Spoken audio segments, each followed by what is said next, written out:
mandat bii nga xam ne moom lañ may fale mandat juróom-ñaari at na leen ci juróomi at ndax li ñu bëgg mooy démocratie sax bi.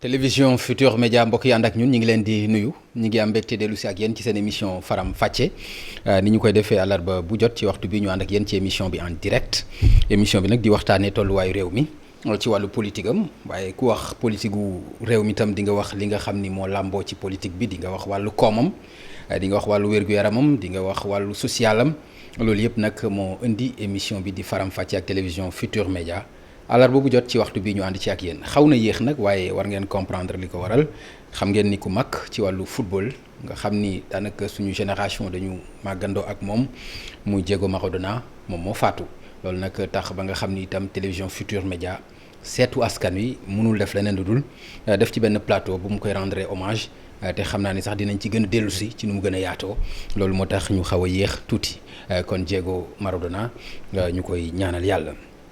tey nag ci seen émission Faram Facce ñu ciy ànd ak honorable député Farba Ngom nekk maire bu Agnam moom la ñuy recevoir tey mbokk yi ci seen émission Faram Facce ak télévision Futurs Médias honorable député ñu ngi lay nuyu. merci Pape maa ngi lay fay ci nuyu yooyu di la fayu aussi ci fay bu gën a tedd. nuyuwaale téléspectateurs yi nuyuwaale techniciens yi nuyuwaale groupe Futurs Médias. ak son président directeur général de Youssou Ndour nga xam ne lii ginnaaw yàlla bu ñu demee ba di ko mën a def dëgg yàlla li nga xam ne defal na ko réew mi defal na ko askan bi ci la donc dama koy nuyuwaale di nuyuwaale askan bi yëpp di nuyuwaale sénégalais ak sénégalaises yëpp mais di présenter des condoléances ci monde des sports jaarale ko nag ci président de la république muy boobu njaal mu jox ko ministre des sports jox ko monde sport sportif yëpp tey footballeurs yi basketteuses athlètes monde sport daal la ñu jaale ndax Diego Maradona macha allah def na jaloo ju rëy ci monde sport kon nag sportif yëpp ñu ngi leen di jaale ba ci mon ami Diagne Ndiaye ak ñeneen donc bàyyiwuma kenn jërëjëf waaw voilà honorable maa ngi wax léegi honorable député à l'Assemblée nationale maire des Agnam lan ngay tontu ci ñi nga xam ni dañ la fal nga nekk maire Agnam dëkkuloo fa nga dëkk Ndakaaru fële ci assemblée nationale ñu fal la député nga bokk ci député yi nga xam ni ñoo fa gën a raar maanaam di leen fa gis assemblée nationale bariwul non loolu c'est très important parce que mënuma la présenter en tant que député ak maire te duma aborder loolu waa Agnam bëgg nañ di gis seen maire di yeewandoo ak moom assemblée nationale bu ñu la fa falee baax na itam nga di fa feeñ di fa présent. merci beaucoup waaw merci Pape maa ngi lay wax ne commune des Agnam d'abord ak l'arrondissement des Agnam je suis maire d'une commune Agnam. mais au niveau politique je travaille avec ay nobles personnes ñoo xam ne ñoo ma jiital seen combat politique commune de Oréfondé commune de Dabia ñu booloo nekk am benn siège ci wàllu politique doxalin ñooñu ñëpp dama leen di gërëmewaale commune de Thilogne bokk ci arrondissement des Agnam di gërëm aussi département Matam bi yëpp les 10 maires et les 10 communes du département chef-lieu régional monsieur le maire Mamadou Diaw et tout l'ensemble des maires de la commune et l'ensemble des responsables politiques du département ak département de Kanel l'ensemble des maires et toutes les responsables. soo demul directement ci réponse bi day compliqué. waaw non c'est que may ma aussi bon ma posé question dinaa la may mais damay bañ maire commune des Agnam d'accord maire commune des Agnam waa Agnam dama leen di gërëm ndax 2009 nekkuma maire que président conseil rural mais maa jiite man maa nekkoon mandataire de Dekkal Ngor gagné cette commune haut la main on n'avait pas le pouvoir yàlla dogal nag en 2014 ma nekk tête de liste diriger la liste Benno Bokk Yaakaar suñ borom dogal ñu gagné encore ñu am 44 conseillers sur les 46 ñu dem ba la veille des élections ñu war a élire le maire premier maire de la commune des Agnam ma woo leen ñoom ñëpp ma leen ci démocratie lañ ne les 44 sur les 46 choisissez ñi nekk candidat léegi ci commune. c'est-à-dire xam nga nag Farba man. waxuma laisse-moi terminer non attends mais laajuma mais dinaa la bàyyi nga mais bu laajuma la aussi naka nga def ba nekk nekk nga fa maire ba pare. mais non xam nga nekk mais da nga may ñoo xam ne bu ma leen di delloo njukkal. waaw da nga may li tax ma delloo leen njukkal pas ci pal bi rek dafa am niñ ma fale. loolu su ma ko leeralul mën naa am yow mi may posé boobu question nan laa def ak waa Agnam doo ko comprendre donc dama toog ak ñoom ñu nekk ay conseillers ni gor. munoo nekk maire te nekkoo conseil municipal man laa den les candidats ñoom ñëpp à l'unanimité tous les conseils municipaux yëpp nee leen ma yow yaay nekk maire choisir le bureau qui vous accompagne le premier adjoint maire ak deuxième adjoint maire ça n'a pas été le choix des conseillers municipaux ni candidats ñi nekk tey les adjoints c'est mon choix ma ne leen léegi il faut ngeen wax dama ci amoon un conseil municipal qui est un ami d'enfance Khalidou Soar ne ma yaay nekk maire falal ñu encore les adjoints nit da ngay wax lu am. ah d'accord léegi teraanga boobu yëpp defal nañ la ko mais lan nga leen defal. premier adjoint au conseil non je vous en prie waaw premier adjoint bi ma def ko une dame. pour appliquer au moins la parité mais pas seulement dama xool ki ëpp résultat ci biir commune bi mu nekk un village qui s'appelle Toulel Thialé ñu jagle leen ko une dame qui s'appelle Abi Elimantoun. soo ko bëggee jàppoo nii li ñu bëgg wax yëpp duñ ko wax. bon d'accord ok bu boobaa deuxième adjoint nekk mon ancien président conseil ki nekk sama papa sama doyen Souley Geladio Ba kooku nekk donc ñu am une bonne équipe donc waa Agnam wax dëgg yàlla. mais naka ngay xamee seen soxla naka ngay xamee seen ay doléances. non c'est que c'est vrai que conseil municipal moo koy gérer. mais aussi en tant que maire. mais ak cër boobu yëpp ñu la jox mais maire boo xam ne dafa jege population am mooy man. je suis jamais resté un mois sans aller chez moi bul fàtte ne ni ma fi amee kër sama soxna nekk fii noonu laa amee kër Agnam sama soxna nekk foofu et j'ai mes enfants samay doom ñi nga xam ne tey bu weesoo sama ñaari doom yi mag yi fi nekk di jàng sama yeneen doom yépp ñu ngi Fuuta fa la ñu jàng école dans les écoles publiques pour donner un bon exemple Pape man dama xam Agnam gëm ne waa Agnam laa te dama war a bokk ci ginnaaw président de la république moo jiite réew mi Macky Sall ma bokk si ñi nga xam ne ñoo war a changer doxalin Agnam te dañ ma fal par rapport à l'espoir bu fekkee ne wax dëgg yàlla Agnam moom ci question bi nga ma laaj loolu rek mënoon na doy émission bi ndax fi ma bokk j'en suis trop fier bu ñu votelee ma nekk tête de liste bu leer majoritaire ma gagné un score boo xam ne histoire politique musul am lu toll noonu ci biir réew mi ba pare ñu fal ma maire sans ma demande sans que je suis candidat musuma nekk candidat à rien je dis haut et fort. léegi en contrepartie loolu ñu la defal lépp ci teraanga yow boo doon tënk sa sama bilan ci tënk rek s'il vous plaît. damay bañ catu sama bopp. il faut comprendre ça damay bañ a catu sama bopp parce que li faut commencer am sama bilan la dama koy capitaliser dans ma commune mais loolu lépp boo bëggee dégg c'est grâce au chef de l'État au président de la République Macky Sall. dama bokk dans un système bokk dans un régime su ma amee doole yi ma am wala ma am mën a dem ci kenn wala mën a dem ci président de la république parce que il est président de la république dama demoon ca njëlbeen nee leen kaay leen ñu jàppale kii incha allah bu ñu ko jàppalee mu falu dinañu gis suñu bopp ci falom tey nag pour moom wax la man toog wax la sama bilan li ma fa def mën na am damay bàyyi ba nga tas ak waa Agnam ñoom ñu waxale seen bopp mais wax dëgg yàlla li fa nekk ci wàllu infrastructure li fa nekk ci wàllu investissement yépp nag c'est grâce au régime d'accord merci beaucoup c'est grâce au régime c'est pas moi c'est grâce au président de la République d'accord tontu bi gàtt na c'est vrai que du ma ci gën a dugg sax parce que mën naa loolu de sawar naa ci loolu boo ci gënoon dugg moom non problème bi mooy li nga ma tontu ni ma boo gisee waa Agnam nga laaj leen waaw ak yow mii nekk journaliste. non mais da ngay def ay investigation demander waa Agnam le changement d'Agnam avant 2012 que Macky Sall accéder au pouvoir ak Agnam d'aujourd'hui en 2020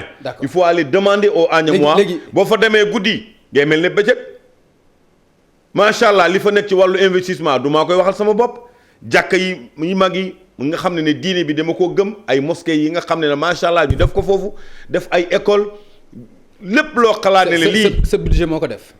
waaw sama budget et j'ai des coopérations et bul fàtte ne je suis maire. et encore am na ci loo xam ne am na ay relation am ay xarit am loo xam ne aussi yàlla dënk na ma ko te ma ci am fier di gërëm sumay waajur di gërëm président Macky Sall aussi. d'accord alors loolu li nga wax mooy dëgg émission mën na ci xaj ci Agnam xam naa ni. Agnam kese rek doy na ci faram-fàcceel. d'accord xam naa ni li ñu fa def ci wàllu yëpp. xëy na dinañ mës a am boobu occasion. léegi ñu ñëw ci assemblée nationale Farba Ngom d'abord nekk nga député à l'Assemblée nationale même bu fekkente ni nee nga la nga xam ni lañ lay fay am na neen noo koy def mais ak lu mën a xew askan bi mënuñu la fal def la député nga bokk ci député à l'Assemblée nationale kenn du la fa gis askan bi ma fal. man askan bi dañoo dem élire mais bul fàtte toujours Pape il faut c'est la énième fois ñu fi def émission. saa ñu toogee nga may poser ay questions da nga may laaj. Assemblée nationale di ma poser ay questions c'est ce qui est normal parce que là où je suis député là maa ngi ci sama deuxième mandat xam nga lu tax suba la budget bi commission yi am na demuloo ci commission yi vote budget non dem ma ci commission yëpp mais am na commission yi ma dem dem ma ci commission mais am na commission yi ma dem dem ma ci commission yëpp nag mais am na commission yi ma dem mais pour ma wax la ne Assemblée nationale damay député du peuple avant que peuple bi élire ma dañ may fal loolu mooy pal bi mais kan moo ma choisir il faut reconnaître les faits dama nekk 5e position sur la liste nationale donc bu ci yàlla àndee tant que maa ngi dund j'étais sûr d'être élu député. Tout à fait loolu c'était le choix de qui c'était la confiance de qui c'est le président Macky Sall moo jiite Benno Bokk Yaakaar jiite parti Alliance pour la République moo jël yooyu fekkewuma ko yëguma tinuma laajuma loolu aussi coobaree boppam ak confiance bu mu am ci man nee ma dama lay def 5e position 12e législature j'étais 12e position tout de suite 13e législature mu yóbbu ma 5e position kooku xam ne amal naa ko njukkal nag. non mais dama koy gërëm. léegi Farba. donc léegi loolu moo tax bu ñu la laajee lii nga bëgg a wax. xam nga damay leeral loo xam ne avant de devenir député un peuple tous les députés ñi ngay gis Farba Ngom ak kenn na ci yam il faut d'abord qu'on te choisisse suñu la tabbul ñu boole la ci nan nga mën a nekkee député. Pape Ngagne yow mi nekk journaliste da nga mën a yeewu rek ñu fal la député. il faut ñu tàbbala boole la ci liste nag. mais nga dem ci liste nationale muy bi gën a yomb. ba ci lam muy bi gën a yomb d'accord naa. muy bi gën a yomb mais nga dem ci boobu. attention bu gën a yomb ci àdduna mooy liste nationale d'accord naa ci wàllu politique. mais si tu n'as pas la confiance du chef de l'État comment tu peux avoir 5e position sur la liste nationale parti bi nga xam ne majoritairement moo falu am majorité du peuple am majorité réew mi. am majorité diaspora mu wóor na la di nga nekk député mbax loolu tamit neexut moo gën a yomb mais moo gën a neex. léegi ba léegi tontuwuloo ma de ci sa absence à l'Assemblée nationale. non absence Assemblée nationale c'est vrai. am na peut-être xanaa bii. man xam nga man je suis cohérent. waaw man du ma ne biig bii bu bleu la may jéem a naan ne ñuul na wala dafa xaw a violet ki may déglu ci wàllu émission ku nekk di déglu Farba Ngom di wax xanaa nga sosal ma li ma def dama koy assumer. man Farba Ngom ndax j'en suis trop fier ci askan bi ma bokk ñun xamuñu loolu. xamoo ko xaw ma ko suñu waajur xamuñu loolu. dëgg la on en est trop fier de nous. tout à fait. donc looloo tax. lu ñu def lu nekk rek dañ koy assumer. Assemblée nationale du ma fa ñëw tous les jours mais danaa ñëw ci Assemblée nationale chaque jour que Dieu fait dama ñëw Assemblée nationale. mais pas commission yëpp dama fay siéger damay wax te yàlla tax ndax loolu su fekkee ne leeraluma loolu député ñu doon samay nawle ma bokk ak ñoom assemblée nationale dañuy xam ne kii li muy wax gëmu ko. c'est pas tous les commissions mais damay ñëw ci yeneen commission te tous les jours que Dieu fait 18h 17h 16h dinaa ñëw assemblée nationale samay audience politique yëpp foofu laa koy defee. te am naa yeneen bureau mais loolu pour quand même. respecte constitution bi nga xam ne yàlla dogal la fal nan ma bokk ci. non bul wax respecter constitution non arrête toi aussi bu dee respect ci constitution bi. bu dee député nga l'Assemblée nationale da nga war a siéger Assemblée nationale. oui damay siéger loolu mais mooy c'est pas logique tous les du man rek. waaw non waxuma du man rek. du man rek non du man rek. man bokk ma ci non wuy ma lu tax ñuy jël ay vice présidence lu tax ñuy jël ay secrétaire élu yu bari pour lan loolu bu kii amee ngant keneen kii ñëw remplacer ko. loolu daa bokk fu nekk nit nekk na conseil des ministres nga xam ne président la moo koy présider nga nekk ministre. te nga am ngant bañ a dem conseil des ministres te loolu mu nekk obligatoire ci biir réew. donc man li ma def ak loo xam ne ci sama kaw la tegu dama koy assumer. wax dëgg yàlla. nekkuma député boo xam ne chaque jour maa ngi assemblée nationale ci plénière yi chaque jour maa ngi assemblée nationale ci. loolu assumer nga ko loolu assumer dama koy assumer parce que sama liggéey aussi moo demee noonu politicien la mais sama mbir guddi la man samay mbir Pape mbiru guddi la. waaw mais loolu nag xam nga nag loolu nag sa affaire la. loolu du affaire réew mi du affaire assemblée nationale. ku la ko wax non loolu affaire politique bi may def sax boo demoon léegi sama kër di nga fa fekk ay audience di ma xaar. politique bi may def dama ciy liggéey bien bu baax guddi. damay joxe ay rendez-vous minuit 1h du matin. d'accord léegi honorable député. te politique bi ma yóbbu fii nag ba fi mu toll nii politique moo ma fa yóbbu. d'accord honorable wax nga ma yaa ngi dëkk Agnam ñi ngi lay tudd ci coow suuf fii ci Wakam. comme lan. benn litige foncier boo xam ni famille lébu yi nga xam ni ñi ngi fa nee nañ da nga ñëw pour bëgg a nangu seen suuf foofu loolu lan moo la boole ak loolu aussi. man ñemewuma loolu d'abord ñemewuma loolu. xaw ma loolu ci jaay doole ànd ak waa Descos. déedéet wuy ma rek ñemewuma loolu xaw ma loolu. terrain boobu yàlla def ma dogal man ma am terrain boobu laata Macky Sall di faru nekk président de la République xam nga am na yeneen mbir sénégalais yi am na ci 95% dañu am na loo xam ne du bàyyiwuñ ci xel trop bu baax ndax da nga nekk mbokk président de la République wala nekk xaritu président rek waroo moom lii ñenn ñi ci loolu la ñuy profiter di jéem a jaar ci yu bëri pour coow bi bu bëree rek da nga daw man dinaa daw ci loo xam ne moomu ma ko wala mu wóor ma ne lii dama koo luubal mais loo xam ne dama ko am en 2011 bien avant que Macky Sall di falu ma am sama notification d'abord signée par l'ancien directeur de domaine Vincent Bidi ma am sama baay.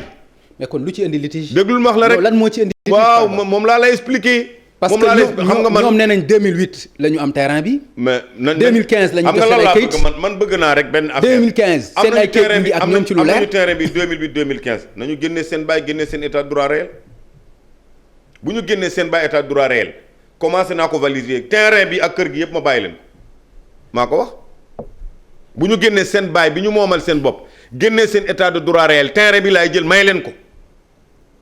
nan ngay ñëwee fekk terrain jaambur taxaw nit ki yor terrain am fi nga ko amee ak ni nga ko jëndee ak ni nga ko amee xamoo ko mu taxaw foofu rek nga naan lii dama koy clôturer dama koy mirer maa ko moom foo gis loolu terrain kayit lay sant comme ni doomu aadama ku nekk am na sant terrain dafa am te attention état leeral na loolu. mais fii ci Wakaam. non état leeral na loolu xam nga lan mooy. bari na fay terrain yoo xam seen i maam ko moom. man d'accord ay seen i maam mën nañ ko moom man xam nga du ma weddi parce que tradition sénégalaise du ma bokk si ñi koy.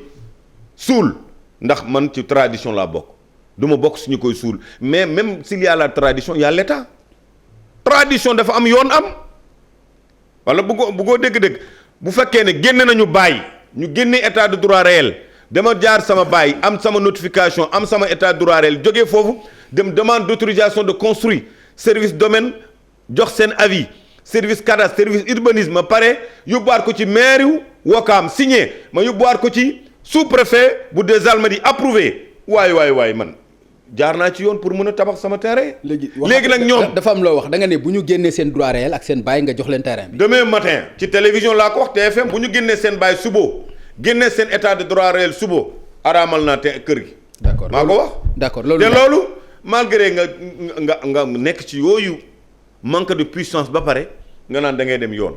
Sénégalais dama respecter justice Sénégal man dama gëm ne ce qu'ils sont en train de faire gisuma dégguma cour suprême xawma sax ku siège yàlla dafa dogal ñoom dañu porter plainte état bi agent judiciaire de l'état moom moo dem plaider du man jëluma sax avocat ba léegi xawma sax ki ko siège parce que dama gëm ne maa ngi toog ci dëgg te yoon baa ngi fii du ma dem di seeti kenn comme am naa samay kayit ñoom bu ñu indoon kayit mu nekk litige mu nekk loo xam ne dañ ko yóbbu tribunal seen avocat taxaw di plaider sama avocat taxaw di plaider ñoom ñi rek mën nañ nekk seen avocat samay avocat ñoom bu ñu génne woon bàyyi génne état de droit réel nee naa la banaa terrain bi aram naa ko. d'accord léegi loolu leer na ak sama autorisation de construire loolu leer na yow tamit nag. d'accord moo bëgg ok comme Farba Ngom dafa bokk ci dispositif Macky Sall rek bu ñu tàcc woon yuuxu wax ci kaw wax dans les médias dana dellu ginnaaw du ma dellu ginnaaw ci loo xam ne maa ko moom loo xam ne moomu ma ko du ma jéem a sax du ma ci jéem a dugg sax wala ñu may naan maa ko moom ma ci dellu. honorable li nga wax leer na nañ da nga wax ni bu ñu génnee seen droit réel. ak bàyyi génne seen bàyyi. waaw nga jox leen terrain bi. mais Descos balaa xam nga Descos mu wax la leen Descos. waaw dafa nekk dispositif bu garaaw bi état bi teg fi.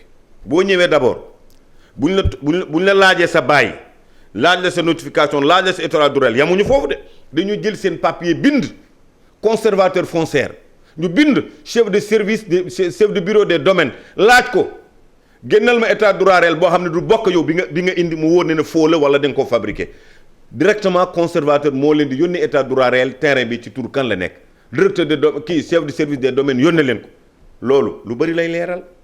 bu egsi woon tey te tamit service bi yu bëri dafa commencé changer le nouveau directeur de domaine a changé même papier même fu ñuy defee notification pour yaa moom sa kayit. bokkut ak kayit yi fi daa nekk nga xam ne papier bu weex la rek da ngay dugal ci biir rek imprimer am déedéet kayit yi papier yi dañ leen codé doo dem rek parce que amoon na ay falsification kooku c'est le directeur de domaine moo ko def. directrice cadastre créé. ay informatiser les NICAD identification cadastrale. merci beaucoup. d'accord loolu li nga may wax nii. léegi loolu daa mel ne. waaw du ma inspecteur des impôts ni des domaines mais suuf rek laa dund. d'accord loolu féete na boor. waaw xam naa ni loolu itam beneen débat la suuf rek laa dund suuf nga. xam naa ko parce que. dama ci nekk courtier. ok di dem di sol daal la caraax. dëkk Pikine tali bu mag. loué Pantere d'abord dama daal ci benn kër paa bu tudd Alaji Alassane Seck ma nekk turandoom nekk sama xaritu baay sama wëllëree baay la ba yàlla dogal kër googu ma jógee foofu ñu loué Pantere boobu ma loué fa néeg am 3000 francs di fay Pantere ba xëy loué néeg 6000 francs Pikine tali bu mag école neuf ñu ngi may déglu boobu du tey jamono yooyu du tey li ma lay wax ni yàgg na. d'accord kon nag loolu suuf dama koo dund dama koo xam. te jamono yooyu dama gëm ne askan bi ma bokk j'en suis trop fier. mais ci ambition yi ma am li ma bëgg a def mu wóor ma ne lii bëgg naa ko def wala am naa ambition du xej rek ci woyaan naa xool leneen li ma ciy boole mën a am sama indépendance bopp. mën a bañ dara mën a nangu dara. mais taxul nga bàyyi woyaan ba tey.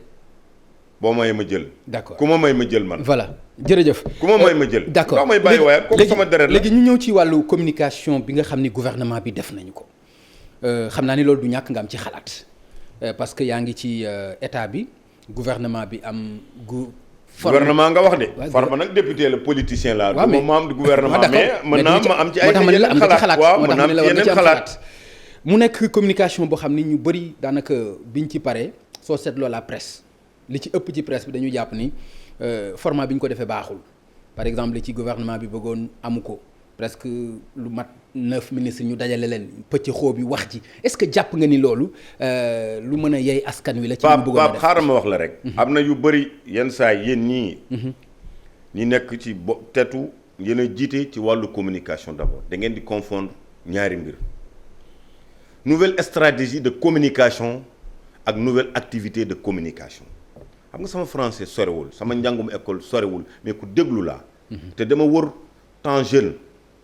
tukki temps xale gis lu bari jaar fu baree bari. léegi lan nga bëgg a wax ci stratégie donc c'est-à-dire ak activité de communication lan nga ci bëgg a wax c'est que dama lay bëgg a wax benn affaire yéen da ngeen di jël mbir mi def ko comme nouvelle stratégie de communication c'est pas ça nouvelle activité de communication la da ngay xam ne aussi information publique ku nekk mën na ko joxe information publique sous-préfet mën na ko joxe préfet du département mën na ko joxe gouverneur mën na ko joxe maire bi mën na ko joxe ministre mën na ko joxe président de la république mën na ko joxe mais comme ñu ngi am gouvernement bu bees te président de la République Macky Sall bëgg benn affaire quand on parle ci gouvernement bi dem bi y a pas de communication les gens ne communiquent pas mu ne leen d'accord communication li ñuy wax ne dañ ciy communiquer wul yëpp pas que moom ñu dem di ko défendre déedéet nañu fexe ba askan bi xam Macky Sall qu'est-ce qu'il est en train de mettre en place. nga yaakaar ni loolu dañ koy def. waaw xaaral ma wax la rek ci mu mel ni benn foire. c'est-à-dire foire que da nga yaakaar ni dañ koy def mu mel ni benn foire am benn. pëcc du foire parce que bi ñu fa jógee ba léegi. mais non attends bi ñu fa jógee amul dara lu ñu fa jàpp. ma ne loo xam ni askan bi mën nañ ko retenir. d'accord ci séance boobu nga xam ne d'accord ak yow xanaa dégluwoo ko woon xanaa da nga imaginer nii la war a mën a naka dégluwoo ko woon 9 membres du gouvernement dañu mën a dem toog ñu bokk ci benn communication te doo ci jëlee dara ngay naan journaliste de profession la loolu da nga may tiital c'est un problème Pape. kenn jëlu ci non. non xam nga li ma lay pas wax le dire li ma lay wax dégluwoo xanaa ministre de la santé nga xam ne actualité ci biir réew mi tey Covid bi la li ci ministre de la santé wax ak lim ci wax am na ñi nga xam ne xëy na dañ doon imaginer fii la toll mais dépassé na foofu koo xam ne Sénégal bi président de la République di jël yeneen ndogal di jël yeneen décision di nga xam ne di jël ay mesures état d'urgence di jël ay mesures 1000 milliards di jël ay mesures lii jox naa ko askan bi lii jox naa ko lii jox naa ko lii lan nga ci gis ñan ñoo ci doon yuuxu lan nga ci gis lu économie bu nërmee nga ci gis li ma ci gis muy résultat boo xam ne lii am nii ci wàllu classement ñu nekk deuxième premier d'abord de l'Afrique c'est pas les plus riches. mais xam nga ni yomb wuy ma rek xam nga ni yomb na ci 16 millions d'habitants est-ce que loolu mag ma ne kan moo ko fabriqué xam nga ni 16 millions d'habitants ma ne loolu du ma ne xam nga ni loolu ma ne xaaral ma wax la rek voilà ci 16 millions mais Gambie gi rek mais man nan ngay juger sa bopp lu dul ci capacité bi nga xam ne moom nga am nous sommes 16 millions d'habitants on ne peut pas nous juger que nous avons 32 000 habitants et alors que nous sommes 16 millions d'habitants Macky Sall buy jël mesure di jël ay décisions c'est pour 16 millions d'habitants wala c'est pour 40 millions d'habitants loolu bul xeeb nous avons que cette population là on ne peut pas créer loo xam ne amuñu ko surtout ci wàllu population donc 16 millions d'habitants mesures yi muy jël ay décisions yi muy jël daf koy jël ci cadre par rapport à nombre de population à nombre d'habitants yu ñu am mooy les 16 millions d'habitants mesures yooyu bi mu ko jëlee da nga ciy gis ñoo xam ne ñoo gën a réeti lamine waxati ne lii décision Covid. mais wax nañ dëgg. l'histoire nous a donné raison. yow yaa monsieur jàpp le ni président Lam Toro est un gentleman. yow yaa jàpp ni. yow yaa ma ne jàpp ma loolu de. non yow yaa dama lay wax Lam Toro est un gentleman. yow yaa jàpp ni l'histoire. il n'est pas jox na la raison. il n'est pas pressé am na ñoo xam ni tey problème. non am na ñoo xam ne jàpp nañu ne économie Sénégal tey fi mu toll ci jafe-jafe. Pape décision yi ci Macky Sall jël ma wax la rek ci indi. mais Pape dama lay poser benn question. ok xam nga actualité. am nga information bitim réew. lii kan moo ko génnee pour dire que le Sénégal au niveau du monde il est deuxième mondial au niveau de l'Afrique nous sommes premiers kan moo ko génnee c'est le Sénégal. aucun journaliste Sénégal moo ko génnee balaa benn doomu aadama di xalaat ne lii ça c'est une manipulation qui est derrière. ça nous venait d'où fan la ñu jógee statistique yaa ngi fi demal vérifier nous remercions ñi nga xam ne ñoo nekk ci sanitaire bi yépp médecin infirmier docteur aide infirmier ku ci nekk rek def nga li nga war a def mais nous remercions le ministre de la santé et tout le personnel mais nous remercions le chef de l'État par rapport ak décision yi rëy yu ñu jël te tamit nit bi dama bëgg man ko cohérent boo taxawee sànni dara keer ŋaññi laisse-moi Pape boo taxawee ŋaññi benn affaire ndax décision wax na lii te imagine mais Pape bul fàtte ne bi mbas mi ne kërëb dugg ci biir réew mi quelles sont les décisions que le président a pris d'abord da nga ci gis cohérence loolu décision yi président xam nga lu tax moom nekk cohérence muy ma su jëloon décision président doit parler à 20h ñi ñuy wax ci télé la lendemain da nga ci gis ñoo xam ne point de presse yomb na leen lool conférence de presse yomb na leen lool xaw ma kan moo leen di guider xaw ma kan moo nekk seen ginnaaw dañoo wax a wax lekk ba tiitu wax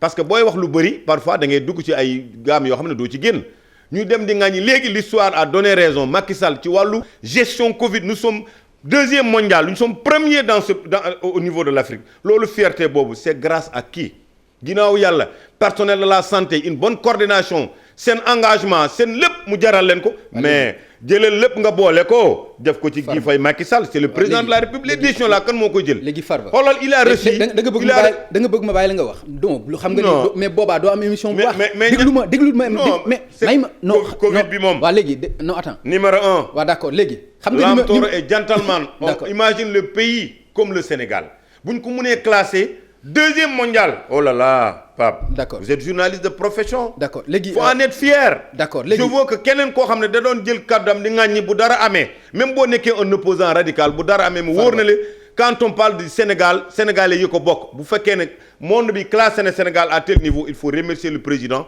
par rapport des décisions qu'il a pris loolu mooy cohérent d'accord bu fekkee ne nag dañu classé woon Sénégal 19e 20e mën nga taxaw continuer di ŋàññi mais là moom la position est très claire. décision yi est très man dama ci am fierté et je suis sûr que yow da ngay poser une question rek di def ce métier mais vous êtes très fiers d'être sénégalais par rapport avec cette gestion du Covid. Farba décision yi président jël. oui amul cohérence après mu amul benn cohérence. parce que yaay wax loolu amul benn cohérence. koo xam ne il non amul et puis Pape non soo waxee loolu d'accord uma ak yow. non attends boo bëggee ñu dem émission. mais confinement da ngay wax loo xam ne mais confinement déglu wax la rek. non attends semi confinement. ñu ne toog leen. suba mu ne noo génn leen. waaw ginnaawaat suba mu ne tëj naa marché yi. waaw ginnaaw suba mu ne tijji naa lii. mais loolu mais attends mais loolu luñ ci jëlee.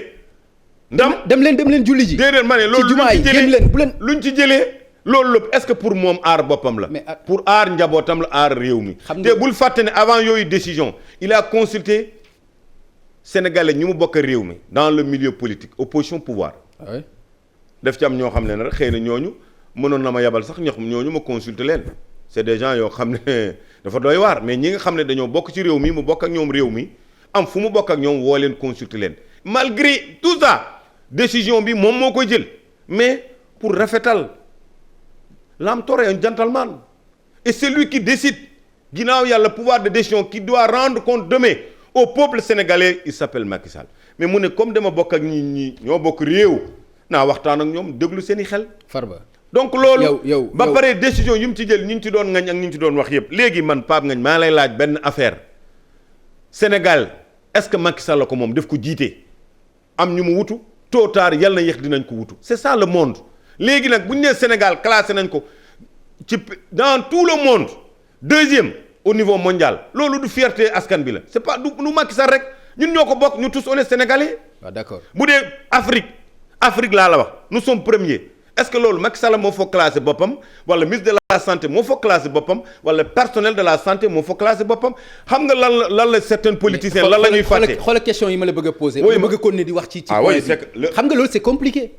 gis nga question yi ma la bëgg a poser nga bëgg a taxaw ci benn point bëgg ci wax boo ma nee c'est pas cohérent yow yaa bëgg gàttal suñu émission wala ñu wax ci benn parce que damay défendre loolu parce que il faut être cohérent même personnel de la santé yi léegi c'est bon il y a des gens ils sont dans le pouvoir mais ils sont dans l'opposition mais ñooñu au moins ils méritent quand même d'être remerciés et félicités de leur combat la moindre des choses bu ñu xoolee rek Macky Sall moo nekk ci kaw au niveau du sommet naa wax pour xajamal dañuy fàtte ne les personnels de la santé les infirmiers les médecins les docteurs les directeurs des hôpitaux ak ñëpp kenn ku ci nekk am nga ce choix bopp am na ñoo xam ne ils sont dans l'opposition am na ñoo xam ne ils sont dans le pouvoir bu ñu defee un travail satisfaisant lu tax duñu leen remercier gërëm leen bu ñu leen paree remercier une bonne coordination du ministre de la santé ñooñu ngay wax ni ñoo ko gën a bu ñu paree parce que ñoom ñoo ko def sans ay moyens sans rien on remercie le chef de l'État par rapport des décisions personnel de la santé et le ministre de la santé moomuñu décision techniquement bi ñoom ñoo ko moom les décisions appartiennent au chef de l'État c'est le chef suprême des armées c'est lui ginnaaw yàlla.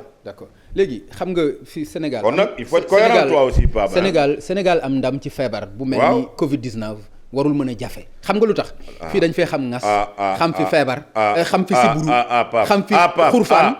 non xam fi grippe xam fi soj. xam fi leneen ak leneen xam nga loolu waxee loolu xam nga loolu nga xam ne yow immunisé nga pour nga am lii nii pour non da nga bëgg suñu émission yam ci Covid parce que boo buggee niyee jëfu Macky Sall bii suñu waxtaan discussion yëpp ci Covid la yem boo buggee ñu wax dëgg non yomb na parce que li mu boo nee loolu yomb na sur 16 millions Sénégalais Macky Sall peut prendre des décisions qui concernent 32 000 personnes et 32 millions Sénégalais alors que nous sommes 16 millions Sénégalais est-ce que loolu mooy cohérence bi bu jëlee décision ñu dem ba classer Sénégal à tel classement loolu Macky Sall moo ko def wala un journaliste sénégalais wala yaa ko def wala keneen a ko créé le monde international ñoo ñu classé yooyu classement. ci communication ma ne ci communication quand on est en football bu ñu demee finale ou quart de finale lan la ñu war a wax loolu laa lay laaj rek bu ñu demee bu ñu nekkee en football nga dem quart de finale wala nga dem finale wala nga dem finale même boo jëlul coupe qu'est-ce qu'on peut dire tu as bien travaillé soyons honnêtes.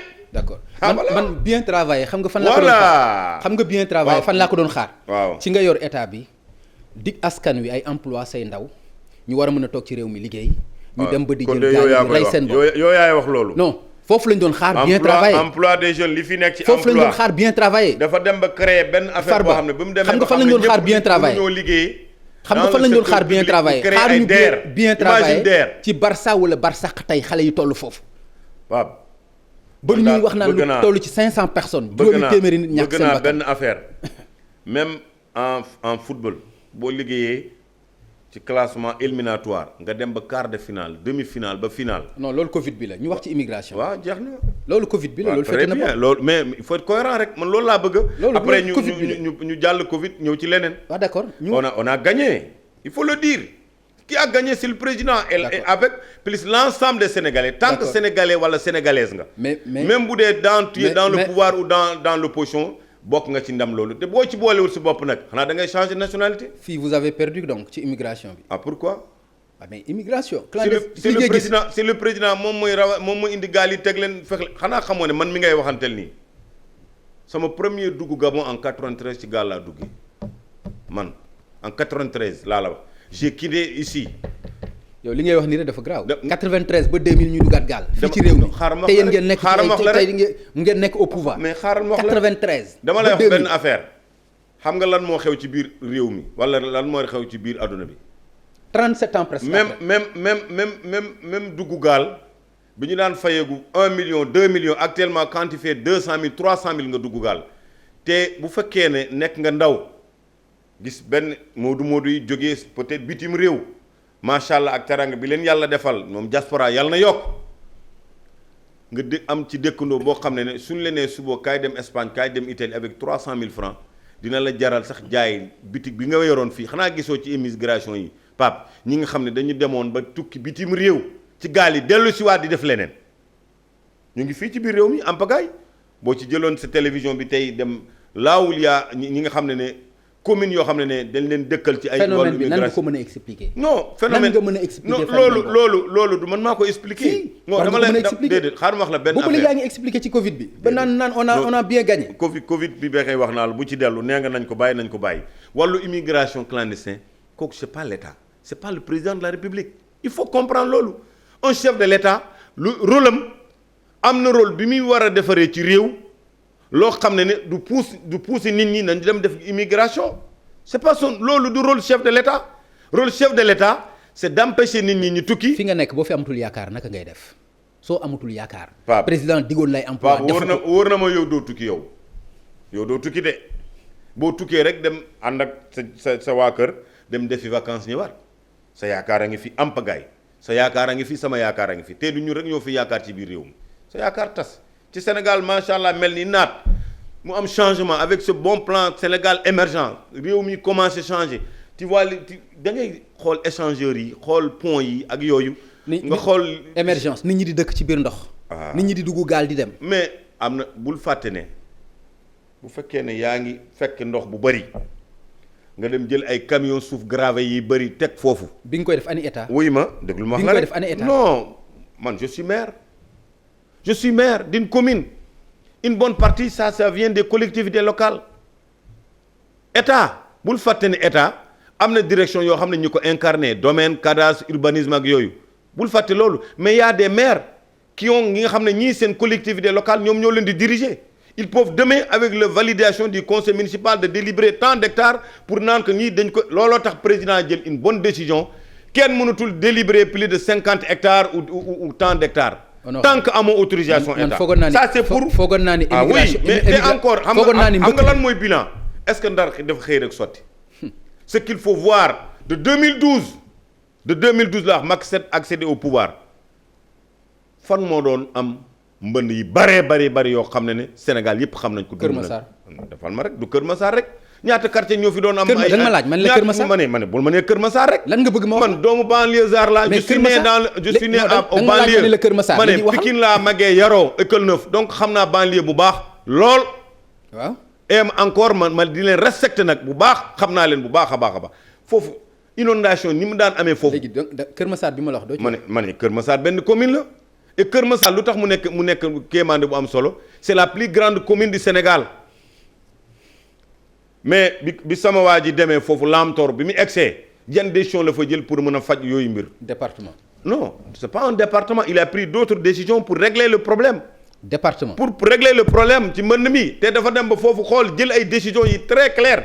ok département oui mais pour régler pour régler benn côté ci wàllu infrastructure il faut nga yóbbu ko ci beneen classement Kër Massar va devenir un département. donc infrastructure bu ñu doon def ci benn commune ci commune il aura plus d'infrastructures yu nga xam ne de base pour mën a gérer commune bi ñu nekk d'une manière bu nekkatee département état sera beaucoup plus encore concentré pour jàppale boobu département tu sais très bien statut commune bokkut ak statut département. loolu xam nga ko. ok léegi mu war a nekk kañ solution kañ la fay am. mu ngi ci nawetu mais problème de milliards loolu benn fan la. ok ñaata milliards lañ def ci mbënn bi inondation bi ñaata lañ ci def il faut demander loolu da ngay laajte. te ñaata problème lañ ci régler ay problème il faut revoir les pays les plus développés dans le monde tu vas aux États-Unis tu vas en France tu vas pays yi ëpp moyen ci wàllu koom bu ñu amee inondation day weesu suñu problème ñun ay bâtiment ay étages ñooy daanu yóbbaale ñëpp moo am ay des centaines de morts ñun yàlla jàppale ñu mbënd mi neexul ndax man xam naa dund na gis naa loolu xam naa ne wax dëgg yàlla boo toogee si biir kër sax même boo foo mënti dëkk boo toogee si biir kër muy taw bâtiment bi di senn rek comment tu es gêné waxuma la nag ba ci mbënd bi ñooñu vraiment dama leen di masawu mais il faut regarder ce que le président a fait d'abord de 2012 et puis les pays les plus développés seen inondation comment ñun 1 2 3 daf ci am des politiciens ñi ci bëgg a jaar sans saluer le bilan du président de 2012 ba tey dañuy wax loo xam ne lii am na fii am na mbënd nan ngay déplacé wu dem defi conférence de presse dans le banlieue di dem seeti ñoo xam ne dem nañ ci mbënd mi te yaa ngi dawal ay 4x4 di dawal ay Land Cruiser yóbbuwoo sax benn groupe électrogène bi jaar 500 000 francs c'est du sabotage. déedéet. Ah si loolu du sabotage parce que non, dénkuñu ko arrête-toi kooku confié wuñ ko kees. non alalu réew mi non mais joxuñu ko alalu ma ne réew mi mais alalu réew mi président yéen lañ ko jox mën nga bañ a yor alal réew nga yor sa alalu réew mi alal booy def tournée politique di nga jëndi carburant di nga dawal sa oto di nga fay ay hôtel. waaw loolu mënoo ci xaaj même bu dee car bi nga génnee def ko ci askan bi loolu mooy bëgg sa réew. non man nga leen dama leen di ngeen jëndi carburant au moins. man loolu la si toi aussi. déedéet soyons honnêtes dinaa dem ba ci non dinañu dem ba ci banlieue. ba ci lan ba ci banlieue yow da ngay dawal sa oto sa 4x4 yi neex oto yi bëri rangale leen def cortège dem ba banlieue taxaw sort sa costume defar sa karawaar kii ko ba mu baax. def conférence de presse j'attends le régime boo paree. loolu mooy ministère boobu mooy leen président rek fa dem ak costume. arrête-toi président rek moom moo fa dem ak costume. non buy ma. wax ma keneen ku fa dem ak costume maa ngi xaar de. wax ma keneen ku fa. boo ci accès rek man damay surux. wax ma ku fa dem ak costume du ma jaar ay el de. keneen demu fa ak costume boo daa jaaree fi tur rek léegi ma waaye yow man mii ma Farba Ngom mii. d'accord waaye alors léegi Farba ma ne la léegi nit da ngay def loo xam ne war nga ko def waaw waxal maa ngi lay déglu. parce que ci communication bi la ñu nekkoon. communication moo indi Covid bi moo indi immigration clandestine bi immigration bi je vois que amuloo ci benn argument. wax nga rek amoo ci benn argument. ci immigration bi léegi Covid bi moom. léegi yow bàkku nga si et tout. bàkku naa yow tamit doo ne am naa ci argument rek. non mais boo mënee wax ne fii aw ma fi argument fi ma am argument au moins ma jox la argument bu leer lu tax mënoo tamit am cohérence pour dire que am naa argument. d'accord léegi. ñu ñëw ci remaniement ministériel bi nga xam ne génn nañ ci. mu nekk remaniement boo xam ni ñu bëri am nañ ci mbetteel. pourquoi. waaw ma bëggoon xam nag parce que dafa am ay. ban décision mbetteel non dafa am. ay ban mbetteel d'abord la question bëgg xam dama la koy delloo ban mbetteel. ma bëgg xam. waaw Farba waaw ndax président de la république. waxtaan na ak APR. ci lan ci yenn décisions yi avant mu koy jël. d'abord Pape vous êtes journaliste de profession. un président de la république nga waxuma la président d'un parti de. là c'est politique. xam nañu non laisse-moi terminer sañ-sañ bi déedéet laisse-moi terminer. laisse-moi terminer non da nga ma poser question da nga ma poser question bàyyi ma tontu peut-être même bu dee da nga def erreur ci sa question bàyyi rek ma tontu ba pare rek. non un président d'un parti booy def décision da ngay waxtaan ak sa parti mais un président de la république nga wax président de la république. waaw dimension bu mu nekk ci biir réew c'est le chef de l'État. waaw le Sénégal ku ñu élire suffrage universel Macky Sall. demain kan moo war a taxaw janoo ak peuple bi ñu juger ko par rapport son bilan c'est le chef de l'État kooku nga foog ne buy dem di tàbb gouvernement dina taggu APR wala taggu Farba Ngom wala yëgal keneen. quand même c'est pas une bonne question le président de la République nga wax un chef de l'État chef de l'État Pape Ngagne. léegi quand il prend des décisions de nommer un gouvernement ku muy taggu. honorable xoolal ni ko Lam Tooro doxalee rek. ma lay wax benn affaire Pape Ngagne ku ne yëg nga les décisions du chef de l'État sur ce gouvernement yaa ngi naax wala wax loo xam ne maîtriser woo ko leer na. d'accord bi ñu paree conseil des ministres c'est Lam Tooro moo am ay ngalañ yoo xam ne kenn mënu koo comprendre billaay du caaxaan gouvernement démissionné depuis mercredi benn ministre du la naan il a été consulté loolu moo ko fi jëlee. te tamit ci diggante ji entre même mercredi ak dimanche jëlee na fi lu baax nag. non jëlee na fi lu baax. état jëlee na fi lu baax état ak caaxaan bokkul. consultation Pape nga kaay ma wax la rek consultation am na mais la consultation lan moo koy jiitu c'est la confiance quand le chef de l'État a confiance à Pape Ngagne de lui donner privilège de ko nommer poste ministre lu ma lay consulter et puis da ngay comprendre mbir. les ministres de souveraineté yu bëri la ñuy waxtaane amu ci benn ministre bu la mën a wax ne président woo na ma consulter ma. c'est grave ça. non xam nga lu tax déglu ma wax la rek. ñi mu ko war a waxal souveraineté nationale bi mais ñi ci des ñi mu war a dindi tey supposons boo nekkoon ci gouvernement mu jëlee la ci gouvernement yaa ngi toog di xaar xam nga ne bi ñu daalalee gouvernement bi ñu bëri sonn nañu.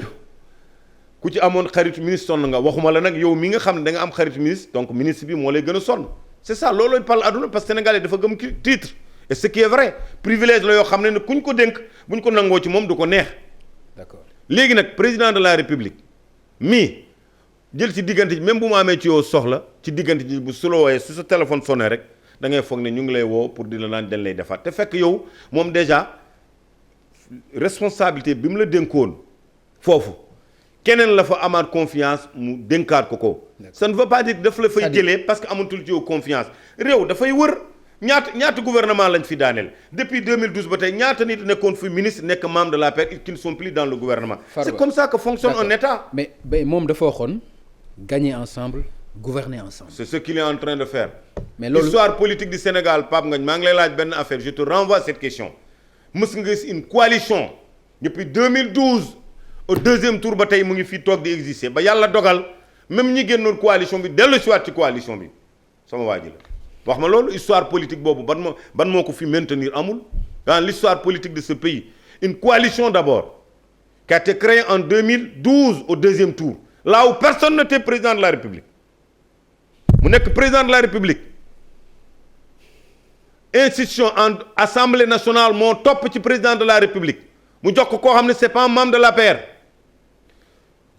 au conseil des collectivités territoriales ci wàllu protocole moo ci topp mu jox ko koo xam ne c'est pas un membre de l'APR ils gouvernent ensemble ou ils gouvernent pas ensemble loolu ay institution la rek waxuma la sax conseil économique social mais voir encore dans le gouvernement du Sénégal il faut voir dans le gouvernement donc il dit gagner ensemble gouverner ensemble oui lan moo ci dugal Idrissa Seck ça veut dire quoi non lan moo dugal Idrissa Seck ci gagner ensemble et gouverner ensemble nga ni ma ci loolu la nekk bul fàtte ñaari affaire sama waa ji dafa gagné au premier tour 57 ou 58% 58% laa la wax de loolu la gagné. ak ñan. 58% avec la coalition et les Sénégalais def ci am des gens qui ont été des électeurs de Macky Sall qui bokkuñu benn parti sont pas de l'APR ni de l'AFP ni du parti socialiste ni dans aucun parti. ak ñoom Aminata Touré. ku mu munti doon rek. dama lay wax benn affaire ama ne ak ñoom Amadou Ba. non xaaral ma wax la rek. ak ñoom Matar Cissé. ak ku mu munti doon. oui ak ñoom Aly Ngouille Ndiaye. oui je suis d'accord avec tous ces gens-là on a gagné 58%. ñu élire la au premier tour. gouverner ensemble nga nekk président de la République.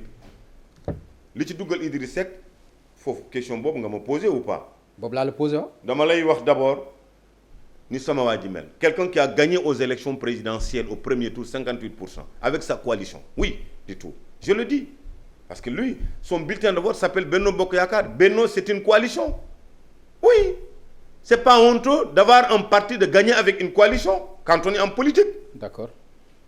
mu gagné au premier tour woote dialogue Macky Sall woote dialogue laa la wax et encore malgré il a gagné au premier tour des élections présidentielles il a la majorité à l'Assemblée nationale ñaata député fa nekk les 130 au moins ou 131 sont dans Benno Bokk Yaakaar nga xam ne les décisions yu muy jël au niveau de la présidence loi bu mu yóbbu dinañ ko voter ba mu saf indiwaat ko mu promulguer ko donc majorité bi gouverner ak majorité législative lan moo ci dugal Idrissa Seck. oui mais ça on est en politique Pape Ngagne Idrissa Seck moi wax dëgg yàlla naw naa ko ci bii action man parce que réew am na fu muy toll on ne gère pas les intérêts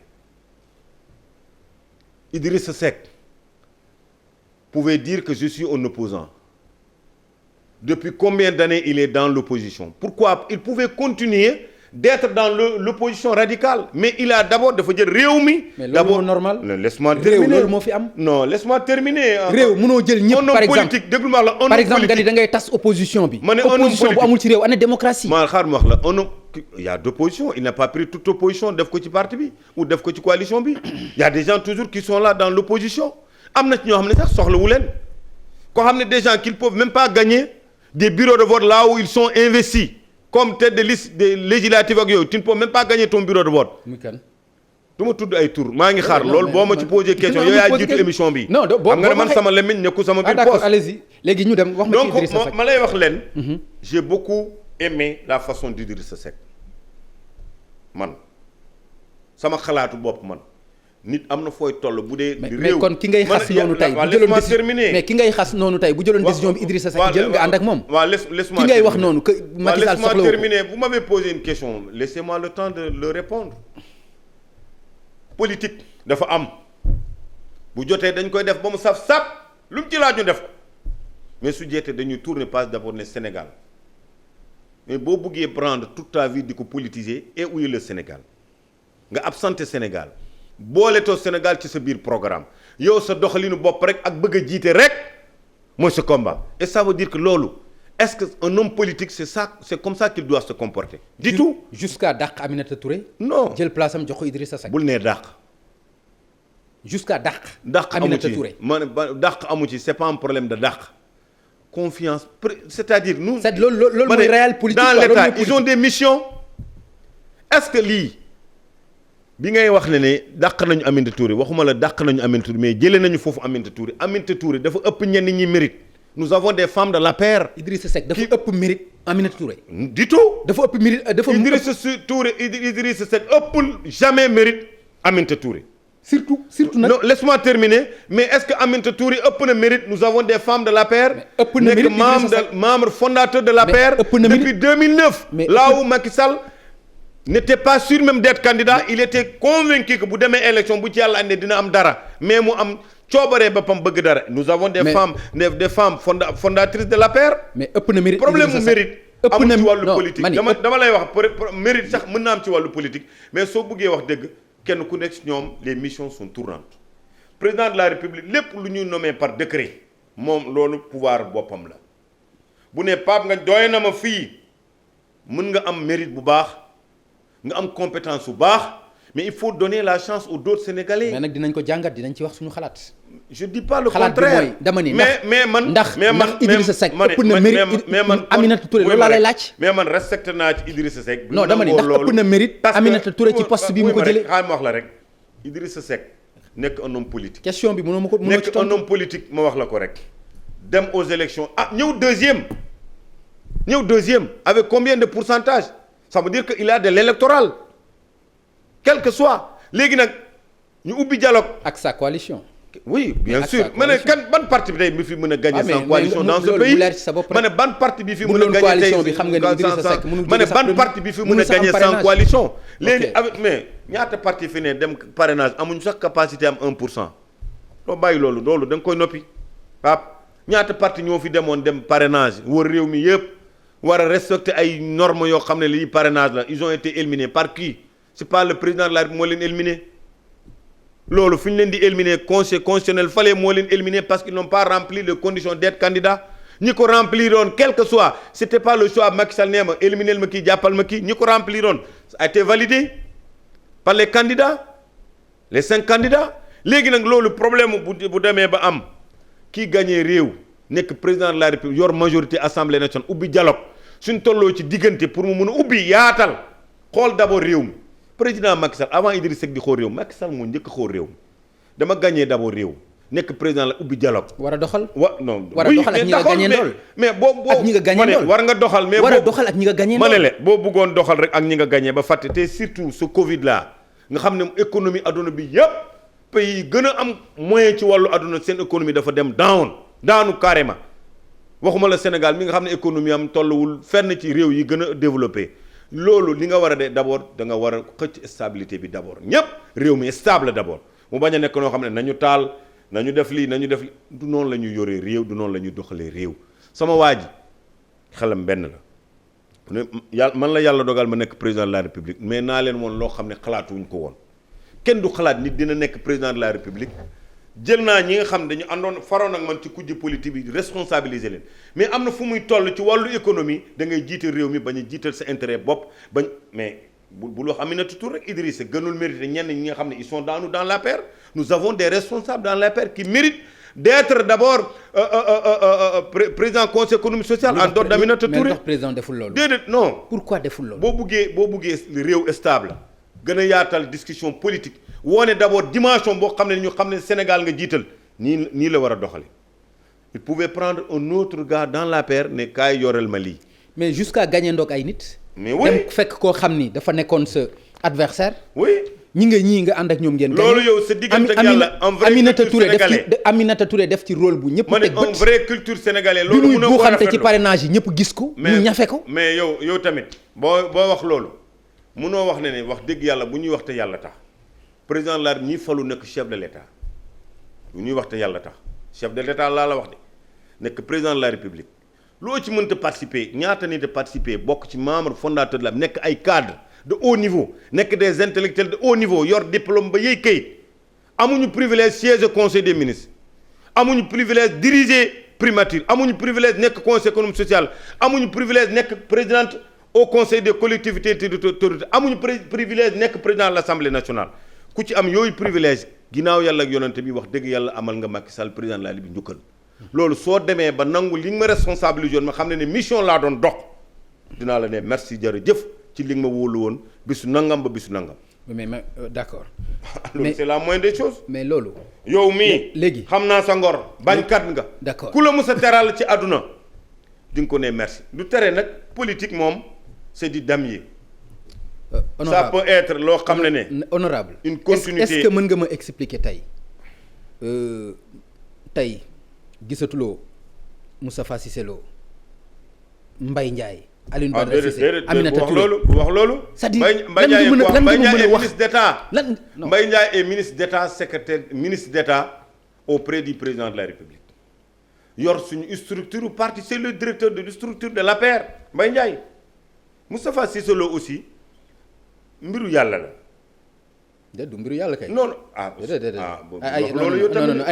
ay mbiru saaga la du mbiru yàlla. waaw su yaboo non ay mbiru saaga la du mbiru yàlla. loo gis rek da nga koy delloo suñu borom. déedéet suñu borom kay bëgg ci. muy ma rek man suma mag la. waaw. on a eu de très bonnes.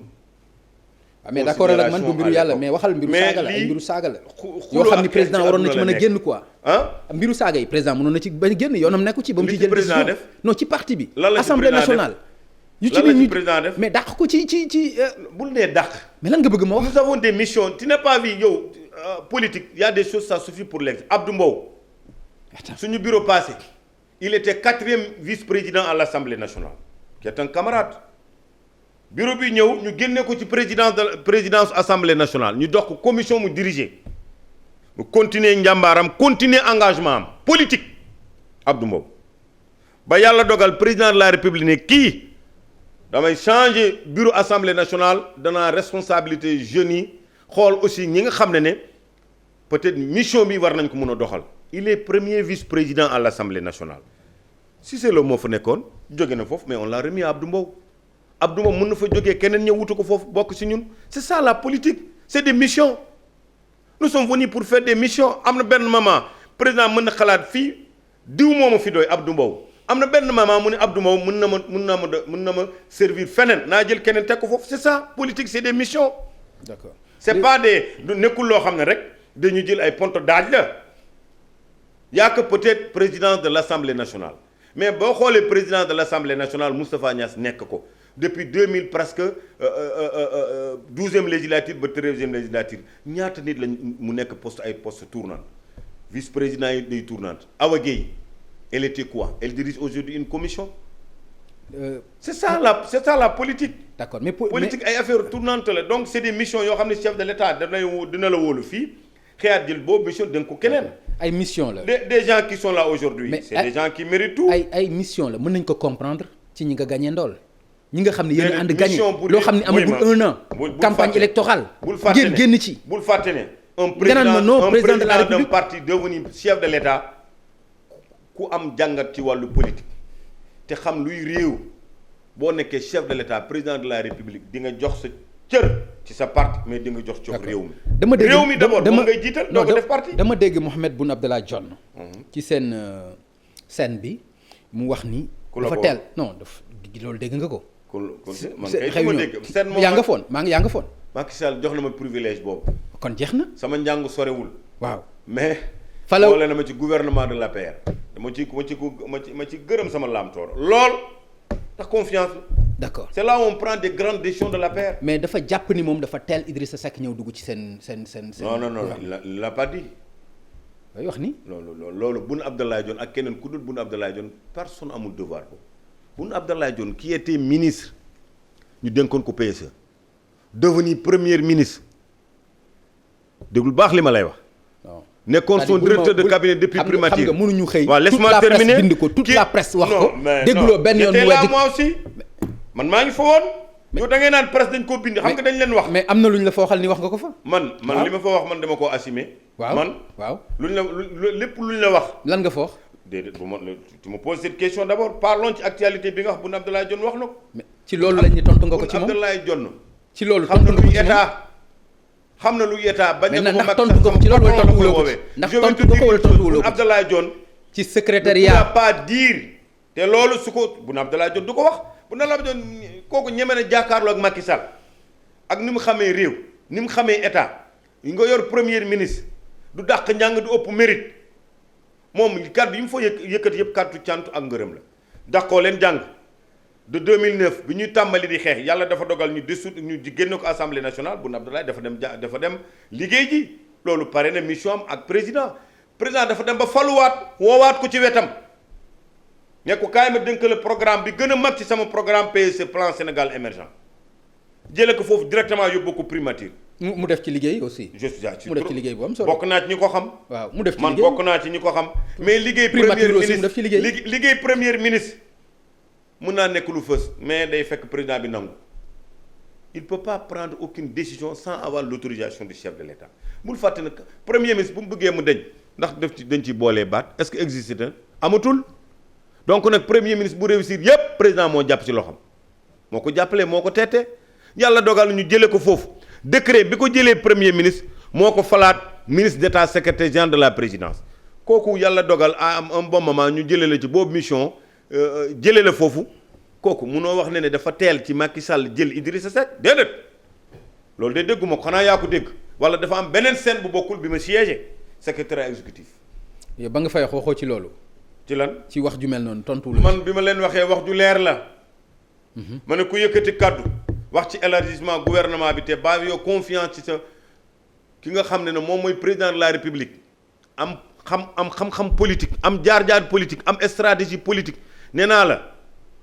eggaleel nga ni loolu da nga ni ku ci wax te waxuloo ci wax ci élargissement. non ma ne élargissement bi ku ci jël kaddu di ci bëgg expliquer ay mbir yoo xam ne président war na doxalee lii wala am xalaat nii man dama tëj débat bi man leneen ça veut dire que da ngay am respect ci ki nga wóolu teg ko sa kanam confiance day mot warul nekk 98% warul nekk 58% ça doit être 100%. donc le chef de l'État donc amul démocratie. non démocratie am na mais confiance dafa am. c'est-à-dire boo taxawee ni bu fi. est-ce que démocratie amul wax sa xalaat amul liberté. Pape Ngagne démocratie jëlee na fii confiance démocratie dafa ñëw pour jëlee fii confiance politique je vais te dire une chose l'armée c'est des ordres politique c'est l'engagement je le dis toujours dans TFM et je le répète l'armée c'est des ordres ñooy wàcc rek. comme l'APR nga exécuter ko. comme l'APR. mais politique c'est des engagements. non.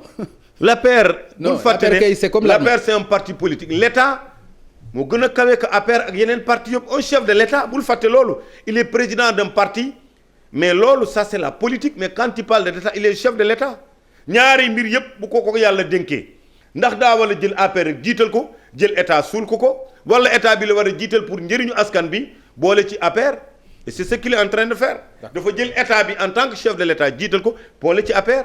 d'accord boole ci nag yeneen parti aussi ñi nga xam ne ñoo ko fal ak ñeneen ñu ko falul pour stabilité réew mi. non stabilité bi laay bañ a dégg. parce que gisuma dara loo xam ne dafa stablul ci réew mi. amul gisuma bëgguma dégg stabilité. bu dee léegi. non stabilité lan laa lay wax rek. da nga fi lan nga bu dee da ngay politique. ban crise nga fi dégg carte politique ñoo xam ne ci ban parti nga ban crise nga fi gis. ban crise nga fi dégg. ma ne la bu dee da nga bokk ci benn parti politique demal jël sa carte politique ñoo xam fan nga far. ban crise ban crise non wax ma ban parti nga far rek stabilité. si tu es opposant dis-nous que je suis dans tel parti ou dans tel parti mais il faut qu'on soit honnête. honorable oui stabilité bi wax ma. ban stabilité nga fiy coow nii ba naan moo tax président di jël yenn décision. am nga président benn jour wax lan nga fi dégg wax na lan nga fi leen gis organisation bi amoon SICAD. da nga fi dégg ay ci kanamu xeexoo ministre de la justice. mu ne leen lenn laa leen di wax combien de demandes de marche ñoo fi amoon combien la ci état bi validé combien la ci état bi kii c'est un homme démocrate mais la confiance démocratie ñëwul pour bale fi confiance. d'accord léegi honorable daf ci am ci départ yi koo xam ni da nga wax fépp ni sa xarit la muy Amadou Ba. oui nan nga dundee départ am. xam nga départ politique nee naa la c'est des missions. bi Amadou Ba non personnellement Amadou. je te parle Amadou Ba sama xarit la et j'azole l'assume suma xarit la démb suma xarit tey et suma xarit la suba mais en politique j'ai qu'un seul patron je n'ai aucun souci avec Amadou Ba bi ma jógee këram moo tul 4-5 jours chez lui laa la wax bëccëg kam bu may seeti Amadou Ba du ma dem guddi on était dans l'opposition ma nekkoon ci dispositif Macky Sall ma nekk ci wetu Macky Sall amutoon chaque 2-3 jours yu ma daaw doon fréquenter Souleymane Ndéné Ndiaye au Petit Palais loolu ça c'est des relations président Macky Sall musul dugg ci relation privée engagement politique beaucoup moom xam ne su ma fanaanee àll ci kii gën a nekk opposition de radical mon engagement s'appelle Macky Sall doom ji ma jur taaw bu jigéen ak taaw bu góor ak sama yeneen doom ku ci demante jongante politique ak Macky Sall ñàkk nga sama carte doom yi ma jur laa wax de je ne parle pas de keneen Amadou Ba suma xarit la ni ma ko dundee mooy suma xarit la bi ko Macky Sall di jël réew mi di faluwaat nekk président de la République Amadou Ba àndutoon ak Macky Sall ci wàllu politique wax na ko fii ci émission campagne lu ko président ñëw ci mbaaxam. mais loolu li mu wax ci émission bi laisse-moi terminer ci lu bëri ñu laisse-moi terminer jiital askan bi ne kii comme am na xam-xam ci biir direction générale des impôts domaines naa ko fa bàyyi bi mu ko fa jëlee direct du choix kenn yóbbu ko directement ministre des finances loolu choix kan la. décision chef de l'État du man du Amadou.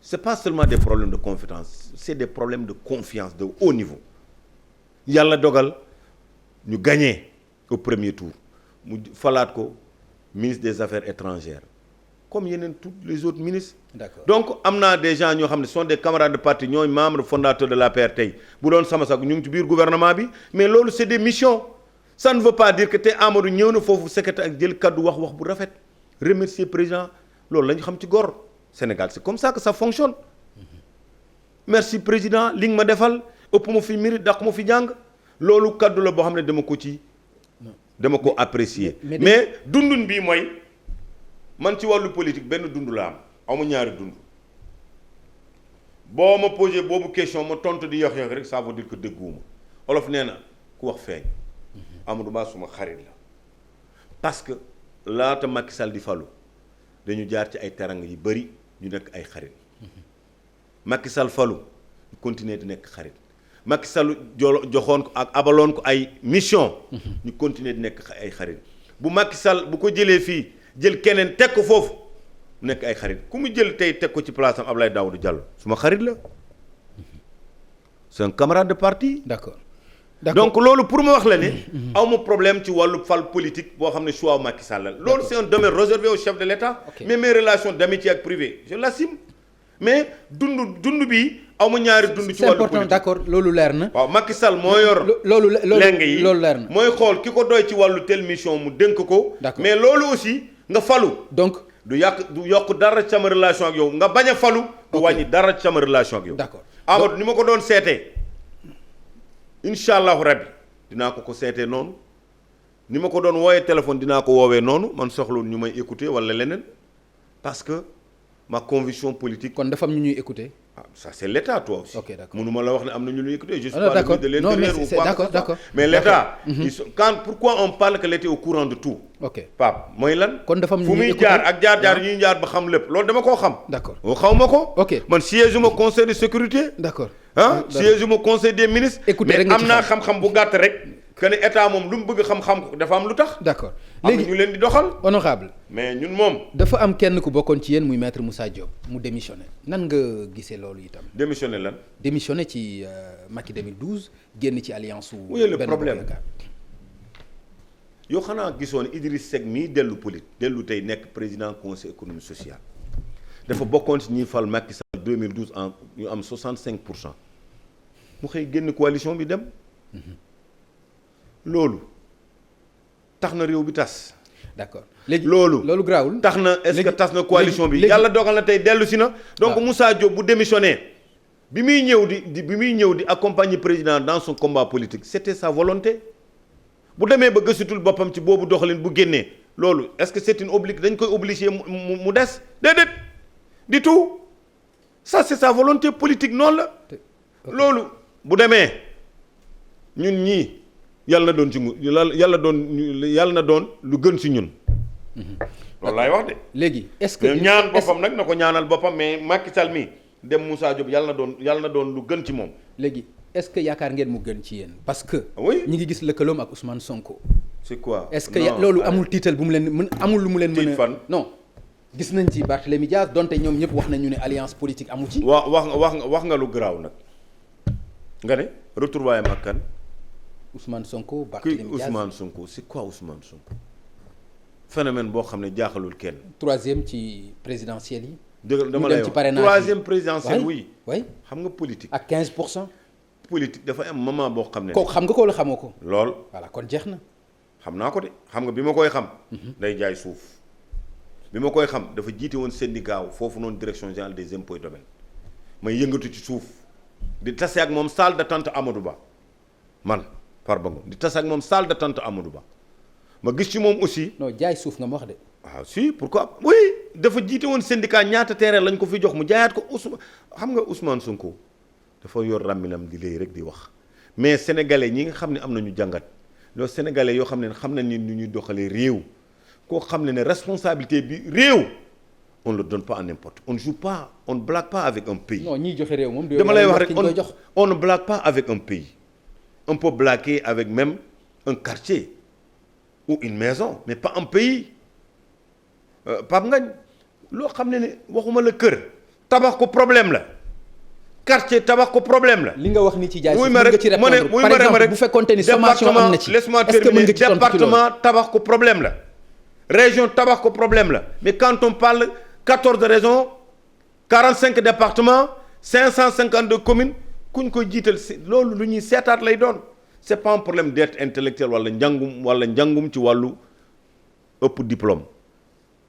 expérience def ci war a bokk. mais yow mën sañ nga. mais manipulateur boo xam ne saa yo ñaari kaddu soo ko yëkkatee rek ku def lii dinaa la yóbbu kaso ku def lii dañu war a wàcc mbedd mi toj kër yi c'est kuy ut réew noonu la ñu ji. Macky Sall loolu la réew mi di xaar aussi. ma ne Macky Sall. réew mi mooy xaar ku jalgati ñu teg la ci yoon. il suffit pour d'être un exemple opposant à l'époque. bi muy opposé Abdoulaye Wade malgré il était avec Abdoulaye Wade kenn mosu koo dégg ci kaddu bu ñaaw. réew mais bi yàlla dogalee. ah non si déloger Abdoulaye Wade kay wax na ko fi. non wax na fi li déloger nit ak wax lu bon mooy lan. déglu ma wax la rek. déloger kay ci république. ma ne non loolu moom dégg nañ ko mais wuy ma. ñëw aussi te boobu mi ngi nekk boobu Abdoulaye Wade mi ngi nekk palais de la république. ñëw aussi ba buntu palais di taal boppam wala di naan gris palais dama leen tudd loolu dafa bokk ci démocratie foo gisee démocratie yooyu. dama leen daal foo di gisee démocratie yooyu. da ngay dem ba ci buntu président de la république présidence institution bi gën a kawe ci biir réew mi nga naan damay ubbi buntu ay gris palais di jéem a jaay doole. ok nit daa war a yaatal xelam sénégalais yi dafuñu de te ma lay wax leneen on va vers des élections locales on verra les résultats qui vont venir devant nous di nga xam ne des élections de présidentielles de 2019 lu bëri changé na fii si diggante et on verra. dafa nekkoon phénomène bu bees.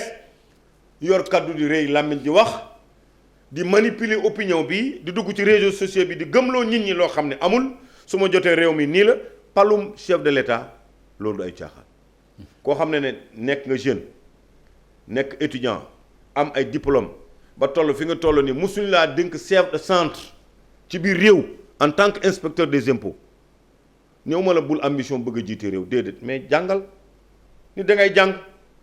ma ne ku jàngul ndax dina mën a nekk sëriñ. ñu wax ci alliance boobu. ku jàngul ndax dina mën a sëriñ boobu.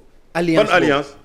alliance bii ma lay wax nii. mais ñun nous sommes une coalition bi ëpp majorité présidentielle nous sommes une très grande coalition d'abord on a 58% des pays nous l'avions gagné avec Macky Sall cette belle coalition Benno Bokk Yaakaar coalition très solide que je remercie de passage même tous ceux qui ne sont pas dans l'APR nekk dans d'autres partis gëm ne Macky Sall doy na leen leader c'est à remercier ba pare Idrissa Seck am sagesse am noblesse. tey sagesse la comme tey noblesse la non oui. non tey sagesse la tey noblesse la politique day xër di wasin du biir il faut comprendre ça kaddu ji ngay wax tey ci actualité ak moment yooyu kaddu yi mën naa dellu si déwén nga waxaat yeneen kaddu c'est comme ça la politique quand on dit que politique la ñu wax jamono ji ñu dellu lan laa mën a waxal Idrissa Seck lu dul sagesse koo xam ne dafa ñëw accompagner sama leader boo xam ne 2012 yàlla dafa dogal il a gagné des élections présidentielles ñoom ñëpp ñu nekkoon candidat Ousmane Sonko defee suba nag su ko Abdoul Mbaye defee suba nag. ñu accompagner sa Abdoul Mbaye kay li ko Macky Sall defal mënu ko defal loo bëgg mu defal Abdoul Mbaye su ko Abdoul Mbaye defee koo xam ne sama bàjjen Aïda Ndiongue lu mu wax musoo dem ngénte musoo dem dëj musoo dem dara lu dul dem di leb ay ñoo xam ne da ngay nekk directeur banque ñu dënk lay xaalis nga dem ba loolu fees de bët nga dem di leen leb ku am jaar-jaar yooyu am na tontu loolu aussi mënu koo weddi et puis il y a des choses Sénégal xamul loolu boo jëlee ndombol tànk teranga dénk ma ko saa yoo ko nangee dinaa la gërëm am na yoo xam ne man duñ demee ba antuñ ci wàllu politique dinaa xool li may tenir sama discours parce que loolooy àdduna c'est pas la fin du monde affaire bi du judduwaale la politique da ngay combattre ba affaire yëf yi dab la kon da ngay nangu ndogal yàlla comprendre yenn yi c'est des missions bu waree terminer quelle que soit la compétence quel que soit le dynamisme quel que soit l'engagement il y a des gens qui étaient dans le gouvernement ils sont plus dans le gouvernement est-ce que loolu dindi na 1% ci seen engagement depuis 2012 premier gouvernement bi ñu dissout dañ leen dindi deuxième gouvernement bi ñu dissout ñu dindi leen est-ce qu'ils sont pas toujours dans l'APR ils sont pas toujours dans la coalition ils sont pas toujours avec Macky Sall ça c'est un engagement. D'accord. Mais boo amee conviction ne man je suis né pour être ministre je suis né pour être président et les Sénégalais d'autres qui sont là qui ont le niveau d'intellectuel bu am doole ñoo xam ne ñi dàq jàng ci biir Sénégal ñu ngi ci réew mi kenn mësu leen dégg ñu nekk candidat d'être conseiller municipal et alors que am nañu mérite bi am nañu xam-xam bi mais mbiru yàlla la. D'accord. boo jiitalul mbiru yàlla la nag ça veut dire que. D'accord dafa doy waar. da nga ni politique. sa waxu démb mën na wuuteeg. ah oui tey ah oui c'est ça la politique loolu mën nañ ci egg ba président de la république taxaw ni dafay def 3e mandat. Pape Ngagne. su ko defee ñu ne waaw. xam nga parce que loolu mooy politique. ñëwoon naa fii sama dernière émission nee naa la Farba Ngom géré wul mandat man xam nga lan lay gérer bëgg-bëgg Macky Sall man j'ai un engagement politique qui s'appelle Macky Sall. non dama lay laaj. doom ji ma jur nee naa la. bu amoon jongante ci wàllu politique élection ak président Macky Sall ñàkk na sama carte parce que c'est mon engagement joxe naa ko.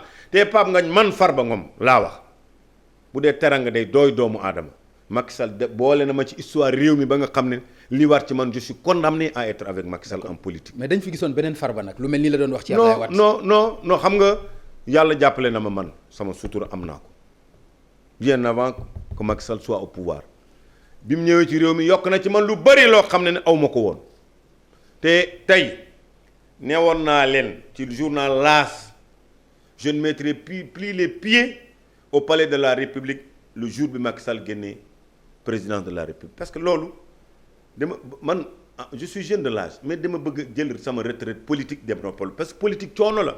li nga wax rëy na de. ñaari mbir nga ni dootoo teg sa tànk palais. maa la wax loolu xanaa ci wàllu en tant que sénégalais patriote boo xam ne chef de l'État ku mu woo nga wuyul soo ko wuyul ñu jëli la loolu de dinaa dem mais ci wàllu politique nga xam ne engagement politique. Ça c'est terminé pour moi parce que je veux être tranquille ñaari mbir moo tax tey may politique accompagner le chef de l'État beneen bi ñi nga xam ne dañ ma wóolu am ci man espoir gox bi ma bokk commune bi Agnam arrondissement bi des Agnam département bi ak fi ma bokk nag ñooñu am nañ ci man espoir ci régime Macky Sall boo xam ne mënu ma leen war mënuma encore war Macky Sall parce que président de la République nee naa ma quand on parle de loyauté c'est le plus loyal des loyaux moom président du bàyyi xaritam problème de mission la nag ça peut y avoir des changements. loolu moom c'est relatif. ma ne moom. loolu moom lu ñu mën a xoolaat. il était loyal avec Abdoulaye Wade à l'époque bi ñu formé premier gouvernement première alternance avec 2000 avec Abdoulaye il était quoi dañ ko boole woon ci gouvernement bi deuxième gouvernement ñun lañ ko yëgal def ko DG Petrosen mais est-ce que loolu changé na doxalinam mais dafa gëm yàlla toog di xaar. ba nekkaat ministre de l'intérieur porte-parole ba nekkaat premier ministre jógewaat fa nekk bi dañ ko jëlee nañ ko premier ministre est-ce que tax na mu bàyyi Abdoulaye Wade il est très loyal te ni ñu ko jëlee premier ministre dafa bokk ak Abdoulaye Wade ñu campagne 2007 avec nous ensemble man bi mu nekkoon directeur de campagne les hélicos ñoo ko jëlandoo la diaspora ñoo ci ànd lépp fi la ma fekk ma ànd ak moom te yàlla def maa ma cëral may ma loo xam ne chance bu rëy la. képp ku ma boole woon tey ak Macky Sall dina taxaw bakk sama kanam kii maa ko boolee ak président Macky Sall mais man kenn na ma boole ak Macky Sall kenn muy Marème Faye Sall maa la ko wax baat ci kaw institut Pasteur la ñu daje ma yóbbu sama doom taaw qui a été plus de 20 ans ñu tase institut Pasteur donc kii dama ko bëgg yàlla dafa dogal ma bëgg ko am fi ma ko teg Macky Sall moo kii première dame Marème Faye Sall moom lay gërëm même Macky Sall élu président de la République moom mu njëkk dugal palais nga xam ne kon yàllaa ma boolee ci yëf yi mais Marème Faye ci la bokk te ma gëm ne nit ku baax la ku dimbali borom këram la kuy dimbali askan bi la te bugg ci ngis seen lépp lu Marème Faye Sall def c'est pas des calculs maa la ko wax waxuma pour mu dégg ma ko waxuma pour keneen ñëw wax ko lépp lu mu def pas de calcul ñaar mooy mission am ba ñett jaamu yàlla daf bokk ci mission yi mu gën a jiital ci wàllu àdduna waxtu bu jotee lu mu la sopp jóg na julli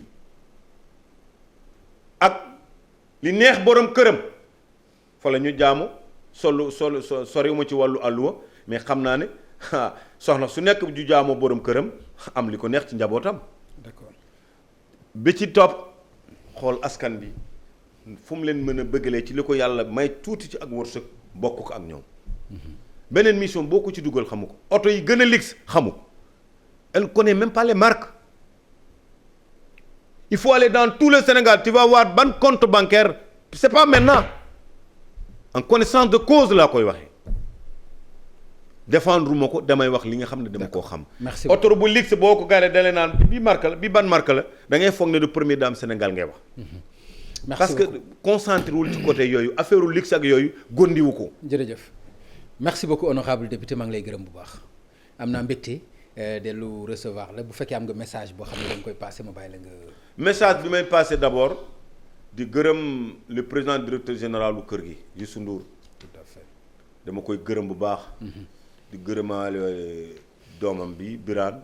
di gërëmaale personnel yépp di gërëm ñi fi liggéey yépp di ko remercier parce que lii su ko defee askan bi tax réew mi tax. ñu koy gërëm di gërëm encore le Sénégal di gërëm président de la République wax dëgg yàlla ci doxalinam.